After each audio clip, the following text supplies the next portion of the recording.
Here we'll do an example of an absolute value equation. When you have an absolute value equation, your goal is to try to get the absolute value piece by itself. In this case, that's the x minus 5 inside the bars. In order to accomplish this, we will need to move the minus 9 and also get rid of the 2 that's sitting next to the absolute value. Note that the 2 next to the absolute value is multiplied. Notice there's no sign in between, but I'm going to draw a multiplication symbol to remind us of that. To deal with the minus 9, we will move that minus 9 to the right side and change its sign to positive 9.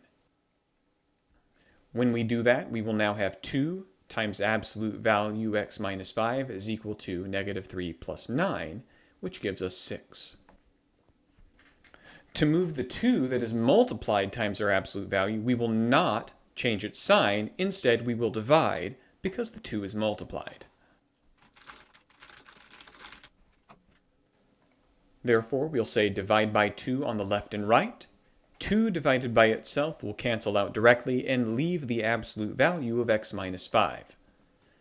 On the right, we have 6 divided by 2, which will give us 3. Now that we have the absolute value piece by itself, we can split this equation into a negative piece and a positive piece. The positive piece will just be this equation written normally.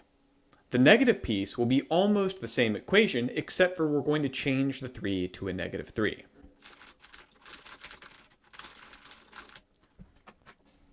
Therefore, our first equation will be x minus 5 is equal to 3, and our negative equation will be x minus 5 equals negative 3.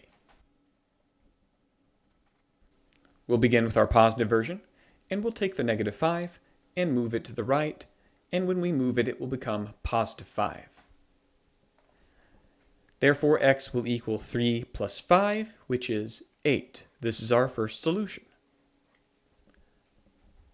Then for the negative side, we will take the negative 5 and again move it to the right.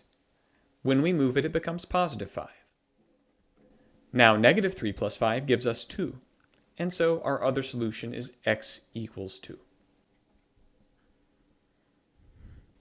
Therefore, this equation has two solutions, 8 and 2. However, there is one exception I want to alert you to before we go any further. Let's try the same procedure again with this absolute value equation.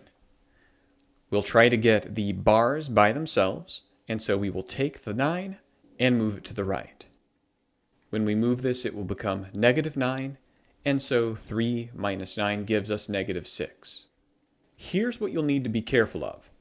If you have an absolute value statement equal to a negative number, that is not possible. The reason why that's not possible is because absolute value is always positive.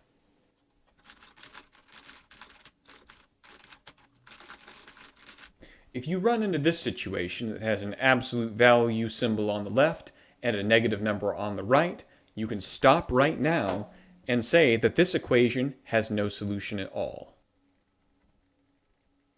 No matter what number we plug in as x, we will never get a negative result from an absolute value statement.